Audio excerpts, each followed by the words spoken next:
اکبر کی دعوت سے دامن اسلام میں داخل ہوتے ہیں۔ ان کے چچا نے انہیں کچی کھال میں لپیٹ کر کے دھونیاں دیں کہ اسلام سے منحرف ہو جاؤ، لیکن حضرت عثمان بن عفان ڈٹے رہے اور استقامت کے ساتھ اسلام پر گامزن رہے، اور اللہ نے ان کو پھر جو شانیں دیں، حضرت آدم علیہ السلام سے لے کر حضور علیہ السلام کے دور تک کبھی ایسا نہیں ہوا کہ کسی کے نکاح میں کسی نبی کی 2 صاحبزادیاں آئی ہوں۔ یہ اعزاز صرف حضرت عثمان غنی کو نصیب ہوا رضی اللہ تعالی عنہ۔ حضور کی 2 شہزادیاں حضرت عثمان غنی کے نکاح میں آئیں، یکے بعد دیگرے، تو اس وجہ سے انہیں ذوالنورین، 2 نوروں والا کہا جاتا ہے۔ اللہ تعالیٰ نے حضرت عثمان غنی کے مال سے اس امت کو بہت تقویت عطا کی۔ تحریک اسلام کے لیے جن لوگوں نے مالی وسائل پیش کیے، ان میں نمایاں نام حضرت سیدنا عثمان غنی رضی اللہ تعالی عنہ کا ہے۔ آقا کریم علیہ السلام کے کہنے پہ انہوں نے جتنی ضرورت پڑی اتنا مال پیش کر دیا۔ غزوہ تبوک کا موقع آیا تو حضور نے تحریص دلائی، تو انہوں نے کہا حضور میں 300 اونٹ پیش کرتا ہوں ما ساز و سامان کے۔ تو حضور نے پھر تحریص دلائی تو پھر کھڑے ہو گئے، پھر تحریص دلائی تو پھر کھڑے ہو گئے، اور جو حضور کہتے رہے وہ پیش کرتے رہے۔ بیر روما کی کہانی آئی، جب مدینہ المنورہ میں ہجرت کر کے آئے تو مسلمانوں کے لیے کوئی میٹھا پانی دستیاب نہیں تھا۔ قریب ترین باغ بیر روما تھا، ایک یہودی کی ملکیت تھا، وہ مہنگے داموں دیتا اور مسلمانوں کی مجبوری سے اور زیادہ فائدہ حاصل کرتا۔ غریب مسلمان تھے، گھر بار چھوڑ کے گئے تھے، پانی بھی مول کا خریدے اور وہ بھی مہنگے داموں، پھر یہودی کے نخرے اس پہ الگ۔ حضور نے فرمایا کوئی ہے جو مسلمانوں کے لیے پانی کا انتظام کرے؟ عثمان رضی اللہ تعالیٰ عنہ نے عرض کی حضور یہ ذمہ داری میری ٹھہری۔ بیر روما آج بھی وقف ہے، اور اس کی جتنی بھی جائیداد ہے، املاک ہے، اور ارد گرد جو مزرعہ ہے، یہ باغات ہیں، باقاعدہ آج بھی حضرت عثمان غنی کے نام کا بینک میں اکاؤنٹ کھلا ہوا ہے، اور اس کی ساری کمائی ان کے نام جمع ہوتی ہے اور پھر نیکی کے کاموں کے اندر صرف ہوتی ہے۔ عثمان غنی کا وہ وقف آج بھی جاری ہے اور اس سے دنیا آج بھی فیض پا رہی ہے۔ مسجد نبوی میں جب لوگوں کا ہجوم بڑھا تو حضور نے فرمایا کہ کون ہے اس کی توسیع کرے؟ حضرت عثمان غنی نے کہا حضور یہ ذمہ داری میں اپنے ذمہ لیتا ہوں۔ تو راہ خدا میں خرچ کرنے کی بابت آئی تو عثمان کا انداز ہی نرالا تھا، اور پھر حیا جو ان کا ایک ایسی پہچان ہے کہ جو ان کی نمایاں شان ہے۔ حضرت عثمان غنی رضی اللہ تعالیٰ عنہ کا جب آخری وقت آیا تو آپ جانتے ہیں ان کا پانی بند کر دیا گیا تھا، مدینے پر بلوائیوں نے قبضہ کر لیا، اور 40 دن تک حضرت عثمان غنی پر پانی بند رہا، گھر میں محصور ہو گئے۔ 40ویں دن جس دن شہادت ہوتی ہے اس دن آپ نے سر انور باہر نکالا اور لوگوں سے کہا کہ لوگوں، جس وقت مسجد نبوی کی جگہ تنگ ہو گئی تھی اور رسول کریم نے کہا کوئی ہے جو مسجد نبوی کی توسیع کرے، تو کس نے توسیع کی تھی؟ تو کچھ لوگ موجود تھے، انہوں نے کہا کہ آپ نے کہا آج مجھے اس مسجد میں 2 نفل پڑھنے کی اجازت بھی نہیں ہے۔ پھر اس کے بعد آپ نے فرمایا لوگوں، جب مدینے والوں کو پانی نہیں مل رہا تھا اور مہاجرین کو یہودی مہنگے داموں پانی دے رہے تھے، تو کون تھا جس نے بیر روما خریدا اور وقف کیا رب کے نام پہ؟ تو لوگوں نے کہا عثمان آپ نے۔ تو کہا آج مجھے 2 گھونٹ اس کنویں سے دستیاب نہیں۔ اور پھر آپ نیچے آ گئے اور قرآن مجید کی تلاوت کرنے لگے، اور جب حضرت عثمان غنی کو شہید کیا گیا 40 دن پیاسا رکھنے کے بعد، تو اس وقت آپ قرآن مجید کی تلاوت کر رہے تھے اور آپ کا خون قرآن مجید کی اس آیت پہ گرا فَسَيَكْفِيكَهُمُ اللَّهُ، اور حضرت عثمان غنی شہید ہو گئے، امام مظلوم ظلمن آپ شہید کیے گئے۔ کل قیامت کے دن عثمان غنی تلاوت کرتے اٹھائے جائیں گے۔ اللہ تعالی حضرت عثمان غنی کی روح کی برکتیں ہمارے من میں اتار دے۔ عمومی طور پہ ہم یہ سمجھتے ہیں کہ جو شخص ہمیں نماز پڑھاتا ہے وہ امام ہے، اس میں کوئی شک نہیں ہے، اور مصلی کی امامت کو امامت کہا جاتا ہے، لیکن یہ بات ذہن میں رکھیں کہ منبر و محراب کی اس امامت کو امامت صغرا کہا جاتا ہے۔ تخت و تاج کی جو امامت ہے وہ امامت کبریٰ کہلاتی ہے، بڑی امامت۔ امامت صغرا کے حاملین کی سستیاں قوموں کے اخلاق بگاڑتی ہیں اور قوموں کے عقائد میں خرابیاں پیدا کر دیتی ہیں، اور امامت کبریٰ کے حاملین کی سستیوں کے نتیجے میں قومیں من حیث القوم برباد ہو جاتی ہیں، اور قوموں کی معیشتیں تباہ ہو جاتی ہیں، اور ان کا معاشرتی سسٹم جو ہے وہ برباد ہو جاتا ہے، اور دشمن ان کے اوپر غالب ہو جاتا ہے، اور وہ مغلوبیت کی زندگی گزارنے پہ مجبور ہو جاتی ہیں۔ تو امامت صغرا ہو یا امامت کبریٰ ہو، جو سب سے زیادہ ضرورت ہوتی ہے وہ کردار پہ توجہ دینے کی ہوتی ہے، اور کردار کی چمک سے اللہ تعالیٰ ایسی روشنیاں پیدا کرتا ہے کہ پھر ظلمتیں دور ہو جاتی ہیں، اور معاشرتوں کا جو نظم و نسق ہے وہ ٹھیک ہونا شروع ہو جاتا ہے۔ اسلام ایک سادہ دین ہے، اور اس نے سادگی کا درس دیا ہے۔ وہ بندہ جس بھی منصب پہ ہے تو اس کو سادگی کی زندگی گزارنے کا حکم دیا گیا ہے، اور سادہ زندگی، بے تکلف زندگی ایک خوبصورت زندگی ہے، جس میں زندگی اپنے اصل روپ کے ساتھ ہو۔ اس وقت مجھے معاف کیجئے گا، منبر و محراب کے وارثین ہو یا صاحبان جبہ و دستار ہو، یا مسند نشین ہو اور خانقاہوں کے سجادہ نشین ہوں، یا آیان اقتدار پہ بیٹھنے والے وزراء ہوں، یا مشیر ہوں، یا ہمارے حکمران لوگ ہوں، ان سارے لوگوں کی زندگی ایک مصنوعی زندگی بن کے رہ گئی ہے، اور سارا وقت اپنے جبہ و دستار کو سجانے کے لیے اور اپنے پروٹوکول اور اپنی تکریم اور اپنے اعزازات کے لیے صرف کر دیتے ہیں۔ اتنی توجہ انسان اپنے اندر کو سنوارنے کے لیے اور اپنے باطن کو ستھرائی کے لیے، اس کی پاکیزگی کے لیے گزار دے تو ظاہر جو ہے وہ میلا بھی ہوگا، اندر کی چمک چھن چھن کے باہر آئے گی۔ تو تخت و تاج کے وارثوں یا منبر و محراب کے وارثوں، ہمیں سب سے زیادہ ضرورت اپنے کردار کو سنوارنے کی ہوتی ہے، اور کردار کا سنور جانا ہی قوموں کی بہتری کی ضمانت ہوتا ہے۔ جن لوگوں نے بھی کوئی کام کیا تو یقیناً ان کی خلوتیں خوبصورت رہی ہیں۔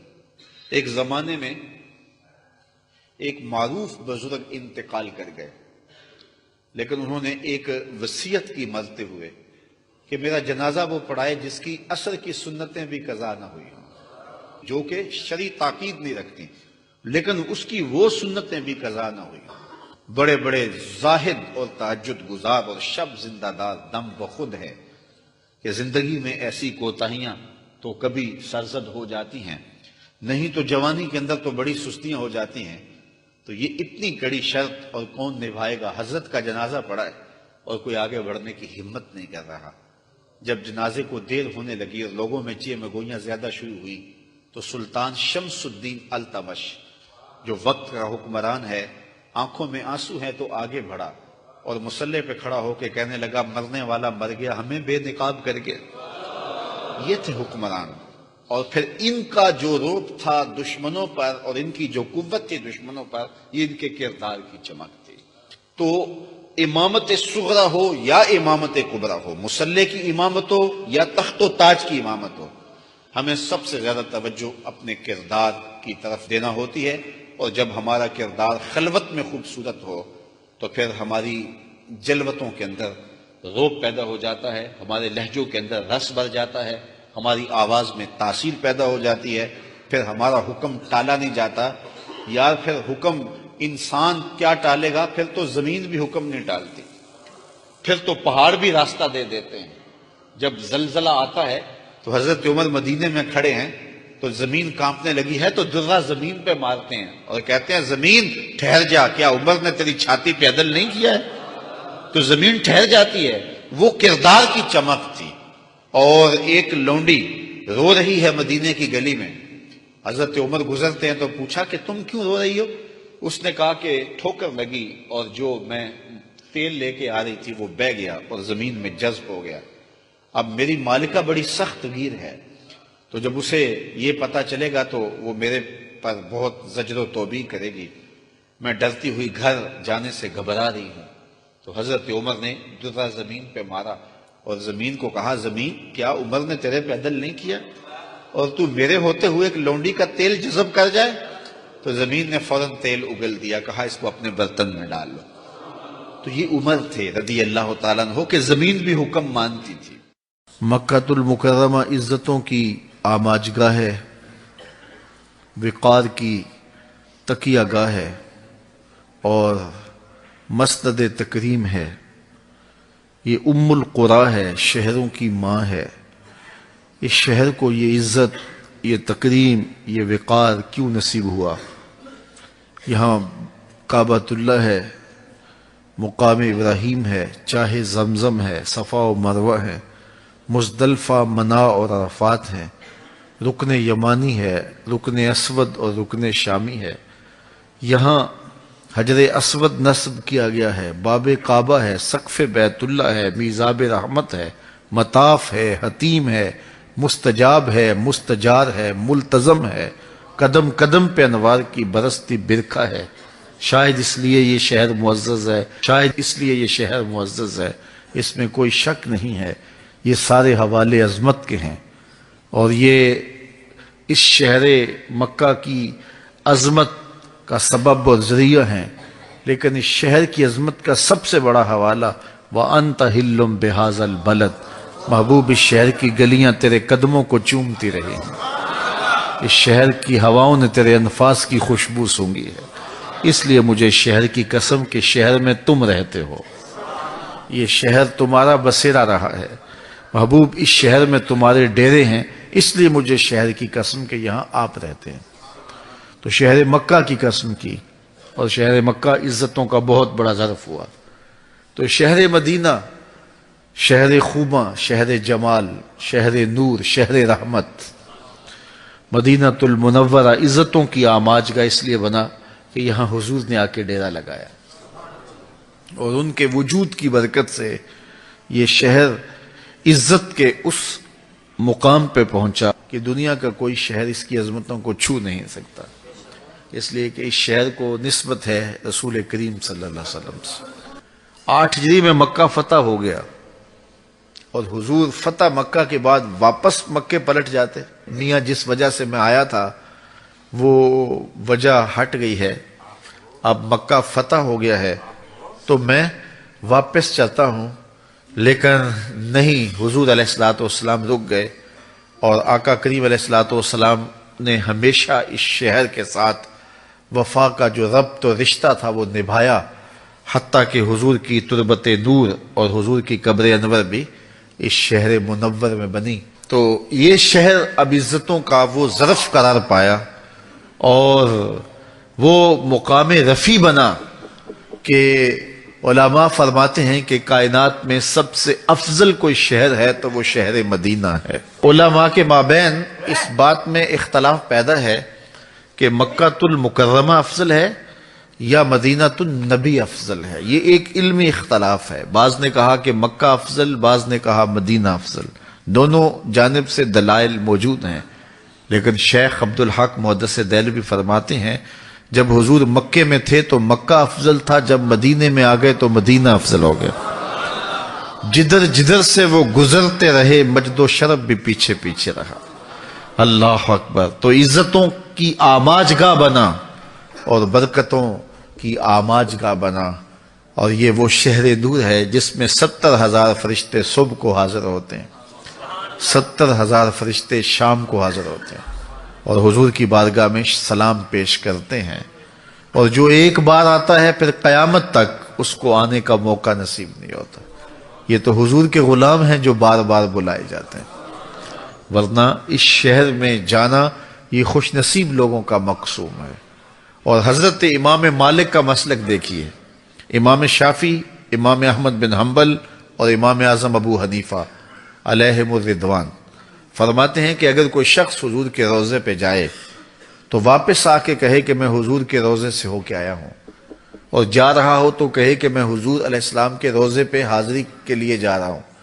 لیکن امام مالک امام دار الہجرہ فرماتے ہیں اگر کوئی شخص حضور کے روزے پہ جائے یا حضور کے روزے سے آئے تو یہ نہ کہے کہ میں حضور کے روزے سے آیا ہوں، وہ کہے میں حضور سے مل کے آیا ہوں، میں حضور کو دیکھ کے آیا ہوں، میں حضور کو مل کے آیا ہوں. اس لیے کہ حضور فرمایا جس نے میرے وصال کے بعد میری قبر کی زیارت کی وہ ایسے ہے جس طرح اس نے میری زندگی میں میری زیارت کی.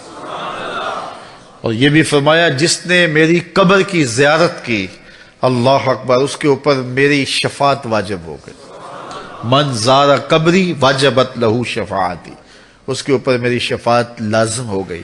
تو اس قبر نور کو دیکھنے سے حضور کی شفاعت کا بندہ حقدار بن جاتا ہے اور اللہ کی خاص رحمتوں سے مالا مال کر دیا جاتا ہے. تو یہ شہر نور عقیدتوں کا مرکز ہے، یہاں سائلوں کی جھولی بھرتی ہے. اور امام مالک نے کتنا خوبصورت فتویٰ دیا کہ یہ نہ کہو کہ میں روزے کو دیکھ کے آیا ہوں، میں جالیوں کو دیکھا ہے، میں ممبر و محراب اور در کو دیکھ کے آیا ہوں. کہا میں حضور سے مل کے آیا ہوں.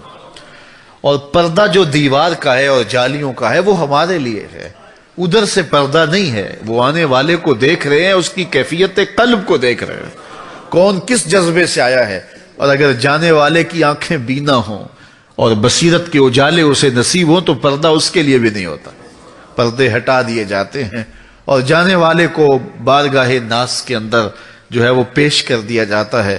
اور جب زائر وہاں جاتا ہے تو یقیناً اللہ اکبر وہ بہت سارے سوالات، بہت سارے دکھڑے، بہت ساری کہانیاں لے کے جاتا ہے کہ حضور کی بارگاہ میں یہ بھی عرض کروں گا، یہ بھی عرض کروں گا، یہ بھی عرض کروں گا. لیکن جب اس بارگاہ میں حاضری کا شرف ملتا ہے تو سارے سوال بھول جاتے ہیں، کوئی سوال ہی یاد نہیں رہتا. دکھ درد کے ماروں کو غم یاد نہیں رہتے جب سامنے آنکھوں کے غم خار نظر آئے. اللہ مجھے آپ کو بار بار اپنے اور اپنے محبوب کے در کی با ادب حاضری نصیب فرمائے.